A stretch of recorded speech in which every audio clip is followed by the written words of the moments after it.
Oséias, capítulo 4, do verso 1 ao verso 6, diz assim: ouvi a palavra do Senhor, vós filhos de Israel, porque o Senhor tem uma contenda com os habitantes da terra, porque nela não há verdade, nem amor, nem conhecimento de Deus.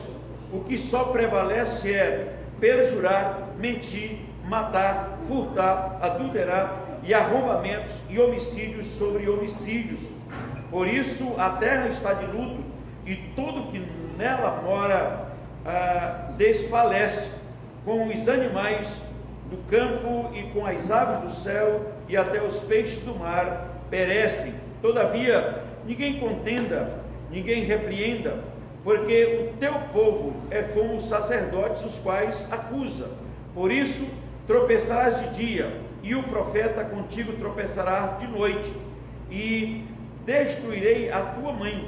O meu povo está sendo destruído, porque lhe falta o conhecimento. Porque tu, sacerdote, rejeitaste o conhecimento, também eu te rejeitarei, para que não sejas sacerdote diante de mim, visto que te esqueceste da lei do teu Deus, também eu me esquecerei de teus filhos. Vamos orar e mantenha a Bíblia aberta. Ó Deus e Pai, nós queremos agradecer o Teu nome por estarmos em Tua casa. Agradecemos pelo que já cantamos, já lemos, já oramos. Pedimos, ó Pai, nesse instante que esta Tua palavra lida permaneça em nosso coração, no coração de nossas crianças, para que cresçam em estatura e graça diante da família e também diante do Senhor. Aprendemos sempre o temor do Senhor, que é o princípio do conhecimento, e também, ó Deus, da prudência, e abençoando cada um que veio à tua casa, para que a tua palavra encontre espaço na mente e no coração. Fala conosco, fica conosco, em nome de Jesus. Amém. A igreja pode sentar, irmãos, e mantenha a Bíblia aberta, aí em Oséias, especialmente o capítulo de número 4. E aí eu vou repetir 2 versos. O versículo 1 diz que: ouvi a palavra do Senhor, vós filhos de Israel, porque o Senhor tem uma contenda com os habitantes da terra. E depois o versículo 6 diz que o Senhor se esqueceu desta terra, desta geração. Então vamos pensar de uma forma bem objetiva sobre a geração atual que se esqueceu de Deus e que Deus também se esqueceu dela. Mark Lloyd Jones escreveu um livro interessante sobre a sociedade sem pecado, e nós vivemos em dias em que não existe pecado, não existe mais pecado. Parece que de alguma forma tudo é válido, né? E todo mundo, cada um escolhe a sua direção, cada um escolhe o seu caminho, ninguém se interessa mais por ninguém, não se preocupa mais com ninguém, nada mais é erro, nada mais é pecado, tudo é justo, cada um tem a sua verdade. Alguns dizem, não temos mais verdade absoluta, cada um tem a sua verdade, cada um tem a sua religião, cada um tem o seu princípio normativo de vida, de existência, e aí a sociedade está nesta confusão. Os textos bíblicos que nós vemos, estamos aí a cerca do ano 740, tanto Isaías como também Oséias, depois Romanos. Então nós vamos pensar em 3 textos que eles se complementam, apesar de estarem bastante distanciados dos outros, como Isaías, por exemplo, primeiro, ele está mais ou menos no ano 740, Oséias também vai na mesma idade, mais ou menos 740 a.C., e Romanos primeiro, claro, está depois de Cristo. Então nós temos uma lacuna entre Isaías e Oséias, de mais ou menos 700, se você quer ser mais exato, deixa um número de 700 anos, e esses textos, eles se completam. E aí o John MacArthur, no livrinho dele, escrevendo sobre esse pecado, ele diz o seguinte: nós vamos aceitar o evangelho social, o evangelho desta suposta evolução, ou o evangelho bíblico? Porque lá em Paulo, falando aos Gálatas, ele fala que tentaram introduzir um novo evangelho, e ele disse: não é um outro, senão que estão tentando perverter o Evangelho de Cristo. E aí mais tarde, quando ele vai repetindo esse pensamento, ele vai dizer: olha, na verdade não há outro, não há um novo Evangelho, o Evangelho é sempre o mesmo, mas há uma tentativa de mudança. E aí em 1 Timóteo capítulo 3, o apóstolo Paulo vai dizer para Timóteo o seguinte: olha, nos últimos tempos aparecerão pessoas pervertendo e deturpando aquilo que Deus criou para o bem do ser humano. Ele disse: haverá uma deturpação do Evangelho de Cristo. E aí em nossos dias, porque eu disse que nós estamos, então, já havia no passado esse mesmo pensamento, mas em nossos dias há um Evangelho contrário à Bíblia, contrário à palavra de Deus, contrário ao que Deus diz, contrário ao que Deus determina, contrário ao que o Evangelho afirma nos seus registros, mas pessoas tentam caminhar numa verdade contrária a tudo que Deus estabeleceu.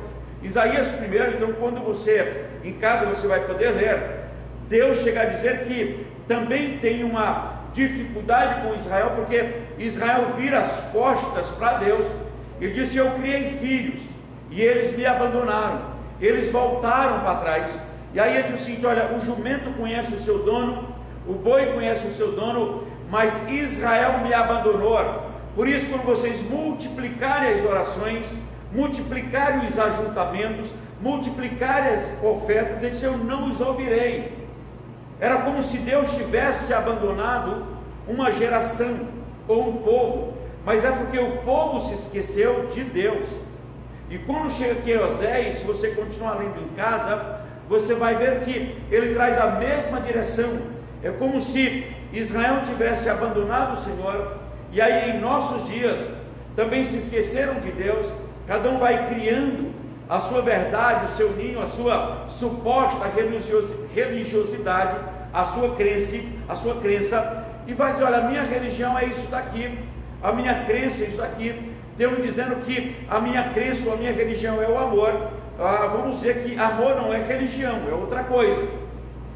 Amor é a capacidade que vem de Deus de você amar, tolerar, conviver, respeitar, ter alegria dessa convivência. Isso é amor, mas não é religião.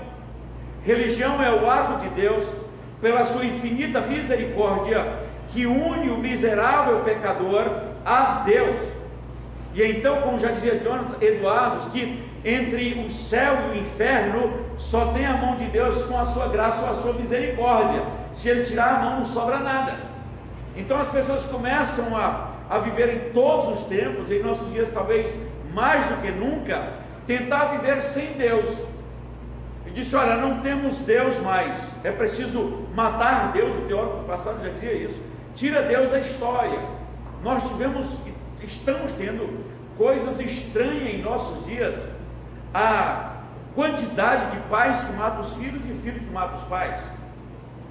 A história da legalização do aborto, e por aí vai. E vem começar esse título que nós falamos pela manhã. Para você que não veio, nós tivemos essa semana o Dia Internacional da Mulher, e aí diz que as mulheres conquistaram isso, que legal.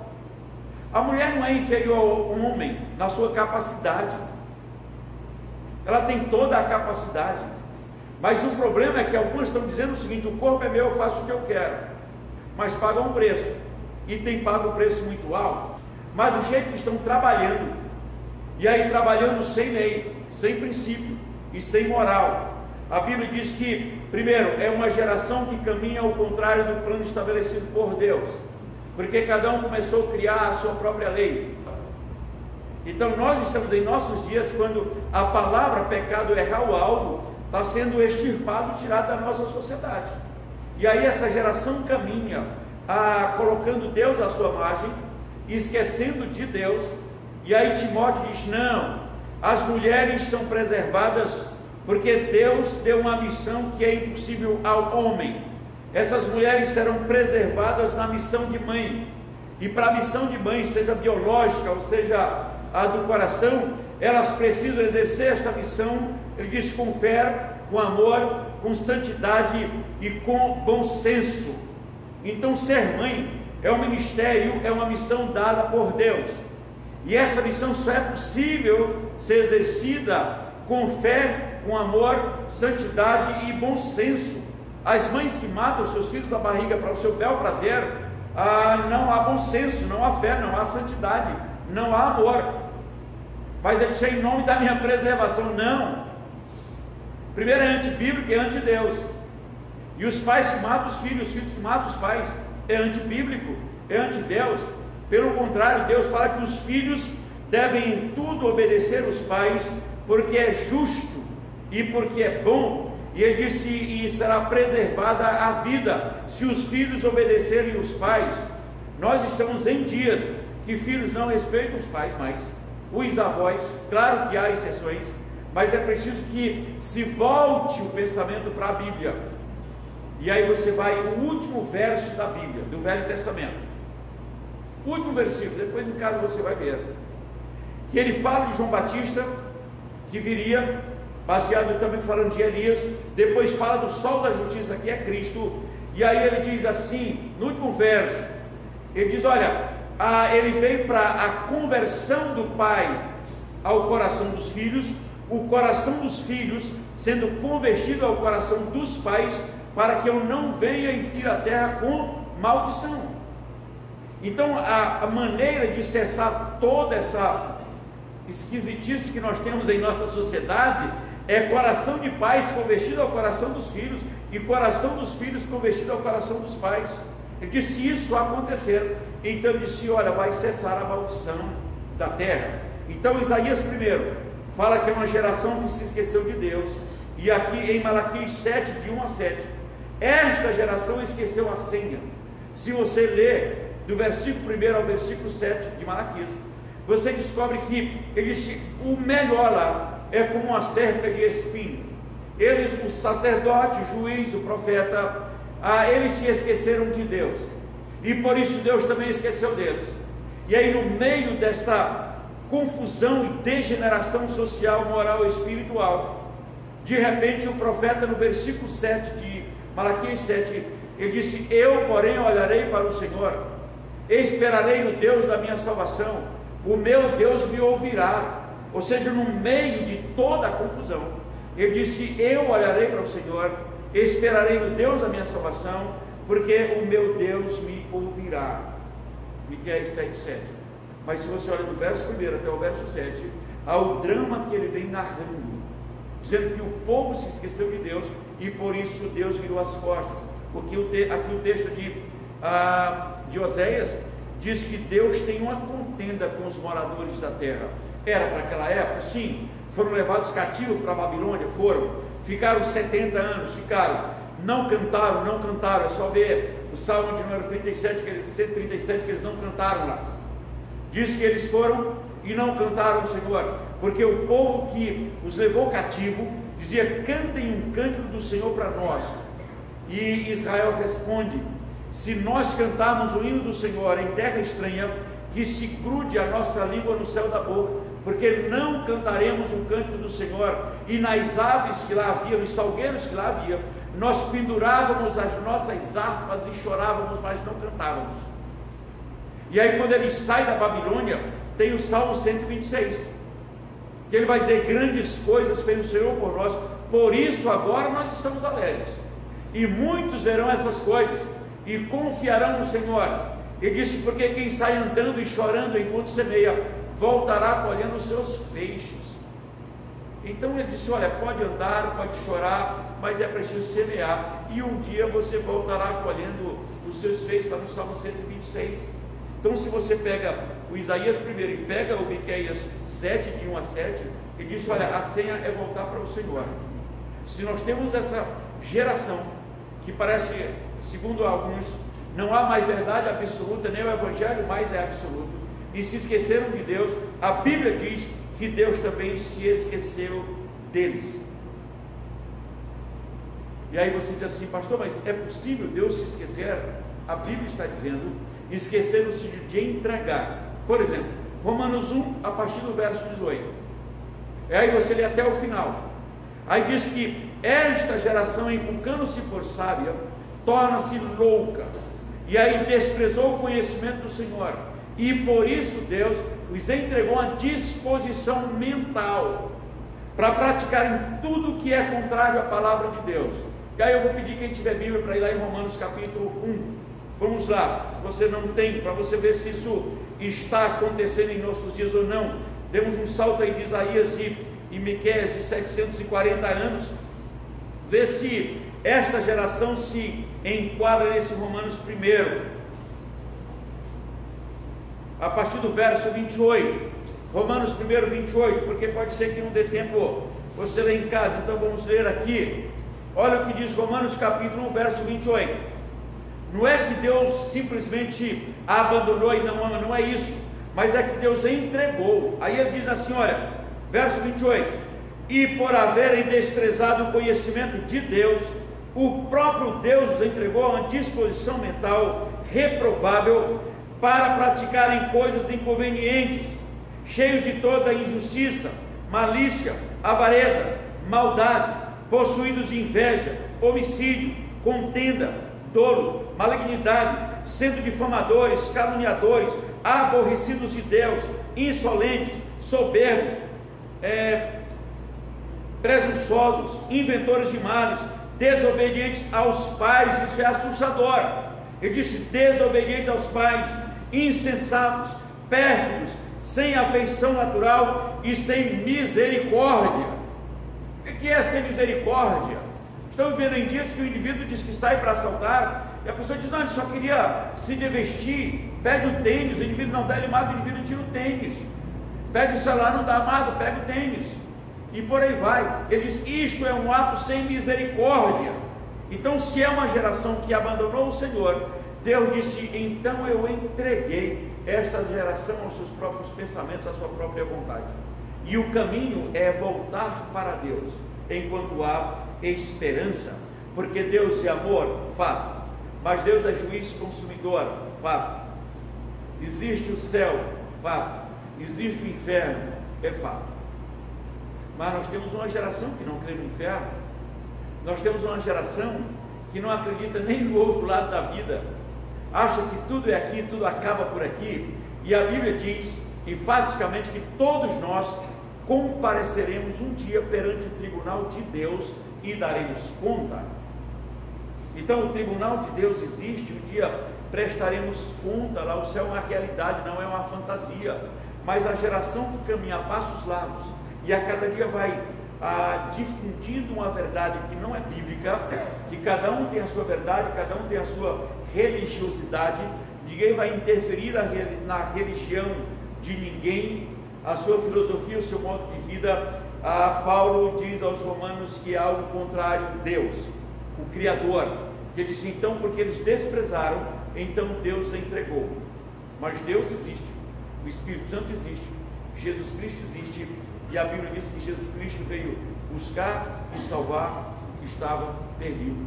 A Bíblia diz que Cristo veio transportar pessoas do império das trevas para o reino do Filho do seu amor. Então há esperança, né, para as mulheres, sempre. Nunca desista dos seus filhos, das suas filhas, porque a esperança é olhar para o Senhor, esperar no Senhor, porque a Bíblia diz: o meu Deus me ouvirá. Então, se nós estamos vendo em dias em que a geração foi entregue a uma disposição mental, é porque esta geração virou as costas para o seu Criador. Isaías 1, como eu citei, ele chega a comparar e dizer o seguinte: olha, o jumento conhece o seu dono, o boi conhece o dono da sua manjedoura, mas esta geração se esqueceu de mim.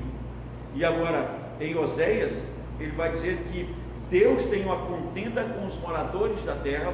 Aí ele descreve o que permanece, e aí no versículo 6, ele disse: o meu povo está sendo destruído porque lhe falta conhecimento, porque ele fala do sacerdote, fala do profeta, e aí a última linha diz assim: visto que esqueceste da lei de Deus, também eu me esquecerei dos teus filhos.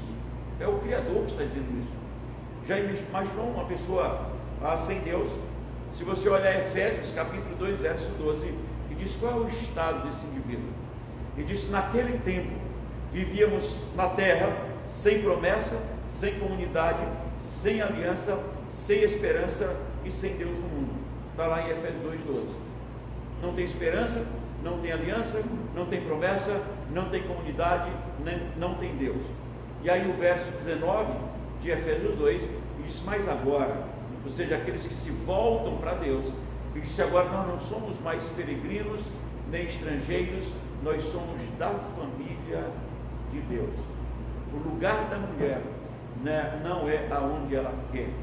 O lugar da mulher é onde Deus a colocou, onde Deus a colocar. É Deus quem sabe o que é melhor para a mulher, para o homem, para o ser humano. Não é onde ela quer. Há essa inverdade, não, o lugar da mulher é onde ela quer. Qual é o direito que ela conseguiu de continuar fazendo os mesmos pecados que os homens também estão fazendo? As mesmas tragédias. Não, o lugar da mulher é onde Deus a colocar. O lugar dela é onde Deus a colocou. Isso é para gerar filhos, sim. É para ser família, sim, do coração biológico, sim. Mas é para exercer esta missão com amor, com fé, santidade. Ele disse: olha, com coerência, porque depende do Senhor. Esta geração, quem pode fazer grandes coisas por esta geração são as mulheres. Porque não tem um ser humano que não passe pelos braços de uma mulher. E aquele provérbio pessoal que diz que a educação começa no berço. Eu disse: começa no colo. É no colo de uma mulher que a educação começa. Então eu creio que essas mulheres, que as mulheres contemporâneas, podem fazer muito por esta geração, por esta sociedade, porque começa a educar o filho ainda lá na barriga, em orar, acompanhar, acariciar, falar. E alguém diz: não, a criança não responde. As mulheres grávidas, o pai fala perto, a criança estripucha lá, não é isso? Mexe. A mulher canta, a mulher fala com a criança no ventre e ele se movimenta. Como é que vem alguns indivíduos dizendo: não, ele acha uma célula não sei aonde, um bicho a 2 milhões, diz assim, que é a vida. Aí a criança com 7, 6 meses: não é vida, não é assassinato. Aí depois pega um embrião lá, coloca e diz: não, ali agora é vida. Aí quando é para o Senhor, não é vida. Então esta geração abandonou o Senhor, e a Bíblia é como se Deus tivesse virado as costas e entregue a uma disposição mental.